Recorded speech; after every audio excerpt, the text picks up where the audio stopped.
Sortir, tu es viré. La voix du docteur Marat résonna dans le couloir comme un fouet. Comment osez-vous frapper un patient dans ma clinique? L'infirmière resta figée, les joues rouges, les yeux tourbillonnant de choc et de rage. Tout le monde dans la salle d'attente était resté silencieux, regardant le chaos se dérouler. Quelques secondes plus tôt, elle avait giflé un homme en fauteuil roulant, et maintenant sa carrière s'effondrait sous les yeux d'une douzaine d'entre eux. « Il m'a touchée de manière inappropriée, dit-elle, la voix tremblante. Je lui ai dit d'arrêter. Mais le docteur Marat n'écoutait pas. Vous avez imposé les mains sur un patient. C'est la fin. L'homme, Monsieur Souris, se tenait la joue, faisant semblant d'être plus blessé qu'il ne l'était. Il jeta un regard suffisant autour de la pièce, puis secoua la tête en signe de fausse déception. « Il n'y a plus de respect pour les patients, » marmonna-t-il. La sécurité a escorté l'infirmière à la sortie. Aucune question posée, aucune enquête, et ainsi 5 années de service se sont envolées dans le bruit des portes qui claquent. Cette nuit-là, la pluie a frappé les rues comme si le monde pleurait quelque chose. L'infirmière, Acha, était assise dans son petit appartement, regardant le certificat qu'elle avait autrefois accroché si fièrement sur son mur. Son téléphone vibrait, des messages de sympathie de la part de collègues, mais aucun du docteur Marat. Elle l'avait toujours admiré, lui, un homme qui s'était fait tout seul, à la tête d'une des cliniques privées les plus réputées de la ville. Il était sévère, certes, mais juste, ou du moins c'est ce qu'elle pensait jusqu'à aujourd'hui. Retour en arrière, il y a 2 semaines, Acha avait surpris Monsieur Souris en train d'observer chacun de ses mouvements, la fixant, souriant. Un jour, il lui avait demandé de l'aider à réparer les sangles de son fauteuil roulant, une excuse banale qu'elle avait acceptée sans se méfier. Mais à mesure que les jours passaient, son comportement s'était fait de plus en plus insistant, ses regards devenant lourds de sous-entendus. Une nuit, alors qu'elle passait dans le couloir désert, il avait brusquement attrapé son poignet. Elle avait retiré sa main rapidement, mais le malaise était resté, aussi tenace qu'un nuage sombre. Elle en avait parlé au médecin, espérant trouver du soutien, mais le docteur Marat l'avait balayé d'un revers de main. « Il est vieux, sans famille. Il ne fera rien de mal. Ne te fais pas de film. » Ces mots avaient été comme un coup de poignard. Acha s'était tue, se persuadant qu'elle exagérait, que c'était juste une impression. Jusqu'à ce qu'hier, Monsieur Souris dépasse la limite. Il avait franchi la ligne, posant une main sur sa taille sous prétexte de demander de l'aide. Cette fois, Acha n'avait pas reculé. Elle lui avait claqué une gifle retentissante, plus par instinct de survie que par colère. Mais ce geste n'avait pas été compris. Ce matin, la clinique avait basculé dans un chaos silencieux. Le personnel murmurait à voix basse, des regards fuyants croisaient les siens, et sur la télévision installée dans le hall, un reportage évoquait des accusations de harcèlement sexuel visant un membre du personnel médical. Le docteur Marat était apparu à l'écran, visage grave, déclarant que la clinique prenait ces accusations très au sérieux, tout en appelant à ne pas tirer de conclusions hâtives. Mais dans le cœur d'Acha, une tempête faisait rage. Elle savait qu'elle n'était pas la seule à avoir souffert en silence. D'autres patientes, d'autres collègues avaient sans doute fermé les yeux sur des comportements similaires, de peur des représailles ou du jugement. Alors qu'elle contemplait la pluie s'abattre sur la ville, une décision s'imposa à elle.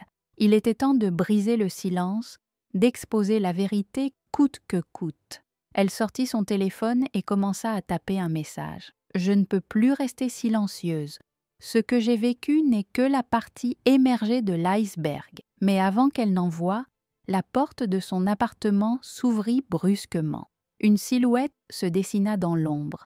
C'était Usher, une collègue de longue date, connue pour sa ténacité et son courage. « Acha, il faut qu'on parle, » dit-elle d'une voix ferme. Les 2 femmes s'assirent et Usher lui tendit une enveloppe. « Regarde ça. Ce sont des témoignages, des preuves, des messages que d'autres ont cachés, par peur ou par honte. Mais tout ça doit sortir. Asha sentit une flamme d'espoir renaître en elle. Ensemble, elles pourraient changer les choses. Le lendemain, un groupe de patientes et d'employés se réunit discrètement, préparant un dossier à remettre à la direction, réclamant des mesures concrètes contre le harcèlement. Dans les couloirs de la clinique, le vent semblait tourner. Ce qui avait été un lieu de peur et de silence commençait à se transformer en un champ de lutte et d'espoir. Le docteur Marat, désormais sous pression, annonça l'instauration d'une politique de tolérance zéro avec des formations obligatoires, des caméras de surveillance supplémentaires et, surtout, la création d'un canal anonyme de signalement. Mais pour Asha et ses alliés, la bataille ne faisait que commencer. Elle savait que le vrai changement demandait plus que des mots. Il fallait du courage, de la solidarité et surtout ne plus jamais laisser les voix faibles être ignorées. Alors que la pluie cessait enfin, un nouveau jour se levait sur la clinique. Un jour où le respect et la dignité reprenaient peu à peu leur place. Puis, il lui avait attrapé le poignet, sa main s'attardant trop longtemps. Elle s'était éloignée. Elle l'avait dit au docteur, mais il avait refusé. Il est inoffensif. Un vieil homme sans famille, n'y réfléchissait pas trop. Elle était donc restée silencieuse. Jusqu'à hier. Hier, M. Suri avait franchi la ligne. Sous prétexte d'avoir besoin d'aide pour ajuster son coussin lombaire, il avait tendu la main et saisi sa taille. Ce geste n'était pas un malentendu. Ce n'était pas une maladresse. C'était une frontière franchie avec conscience. Et cette gifle, rapide, sèche, n'était pas une explosion de colère. C'était un réflexe de survie, une limite imposée là où toutes les autres avaient échoué. Mais jusqu'au lendemain matin, personne ne l'avait vu ainsi. Le docteur Méa entra dans la clinique comme à son habitude, vêtu de son impeccable blouse blanche, le visage détendu, le presse-papiers à la main. Mais l'atmosphère n'était pas la même. Les voix étaient basses, les regards fuyants. Le personnel, d'ordinaire si prompt à saluer, évitait de croiser ses yeux. Un frisson lui traversa l'échine sans qu'il ne sache encore pourquoi. Puis il leva les yeux et s'arrêta net. Dans le hall, une équipe de télévision attendait. Caméra prête, micro en main, une journaliste fit un pas en avant. « Docteur Mehara, souhaitez-vous commenter les allégations de harcèlement sexuel formulées par votre ancienne infirmière contre un patient de votre clinique ?» Sa bouche s'ouvrit, se referma. Il chercha des mots. Rien ne sortit. À ses côtés, Asher était là, droite, calme, résolue. Une femme en uniforme l'accompagnait. « Elle a porté plainte », déclara l'agente. « Et nous avons des preuves. » Vidéo. Quelqu'un, derrière, appuya sur un écran. La tablette s'allume, et tout devint limpide. On y voyait M. Suri tendre la main, attraper, s'attarder. On voyait Asher tressaillir, puis son visage se durcir, la gifle, la stupeur sur les visages autour, et soudain, l'histoire qu'on avait racontée se transforma. Le doute n'était plus permis, ce n'était plus elle contre sa parole, c'était elle et la vérité enfin. L'homme suffisant dans son fauteuil fut arrêté sur le champ. Cette fois, pas de comédie, pas de mine blessée, juste de la peur. Son sourire avait disparu, remplacé par un masque livide. Quant au docteur Marat, debout à quelques pas, il regardait fixement la scène, le teint pâle. L'autorité qu'il portait comme une seconde peau semblait fondre. Les murmures montèrent. « Pourquoi ne l'as-tu pas cru ? Elle t'avait prévenu ?» Les mots frappaient comme des pierres et chacun d'eux resserrait autour de lui la corde de la honte. Il tenta de parler, mais aucun son ne sortit. Il se souvenait parfaitement de cette conversation. Il s'en souvenait trop bien. Il avait choisi d'ignorer. Il avait choisi le confort du doute plutôt que l'inconfort de la vérité. Et Asher, elle ne cria pas, elle ne pleura pas, elle ne brandit pas sa victoire, Elle se tenait juste là, droite, plus forte que jamais. Ce n'était pas une vengeance, c'était une libération. Les jours qui suivirent furent décisifs. La clinique fut obligée de réagir.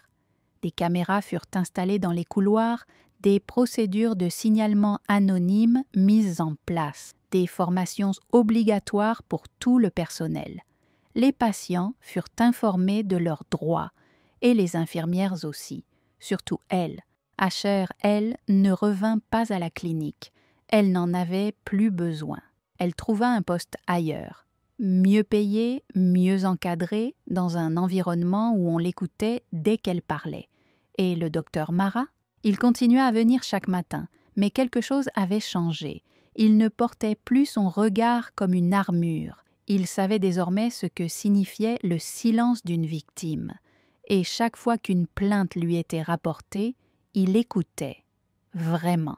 Plus tard dans son bureau, le docteur Méa regardait par la fenêtre tandis que la pluie recommençait à tomber, ses gouttes martelant doucement le verre comme une mélodie mélancolique. Son esprit tournait en boucle, revenant sans cesse sur les événements récents, sur cette bataille silencieuse qui venait d'être menée. Un léger coup à la porte interrompit ses pensées. Il s'est retourné lentement. C'était Usher. Son visage portait la fatigue et la détermination mêlées. « Je ne suis pas venue pour me venger », dit-elle calmement, mais avec une force nouvelle dans la voix.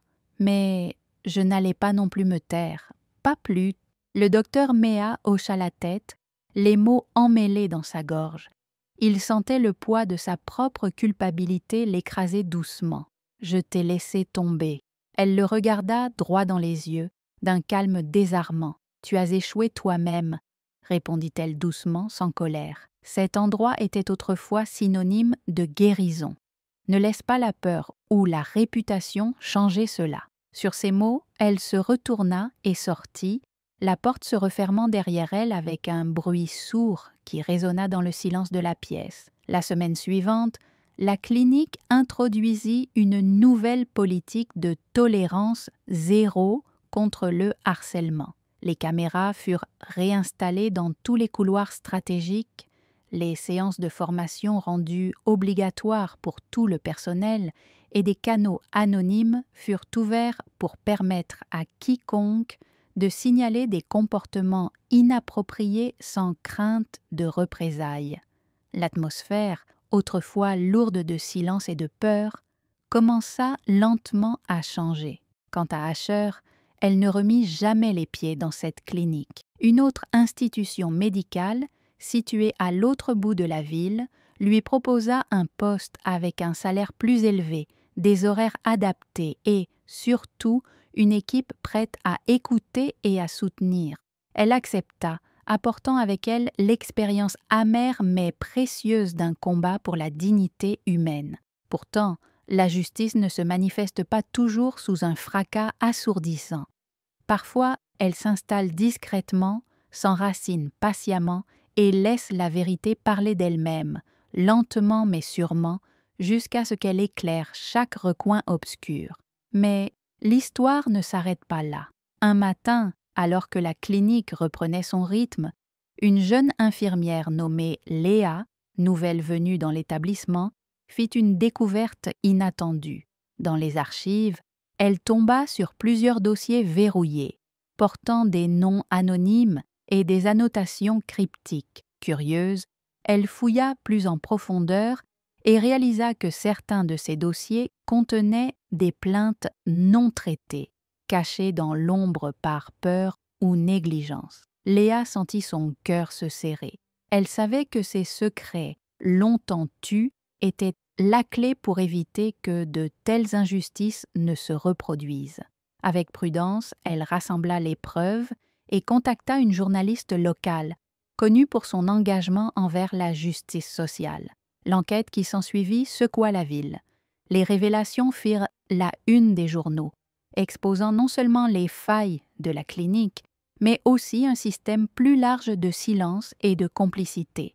Des appels à la réforme se firent entendre et les autorités ouvrirent une enquête officielle.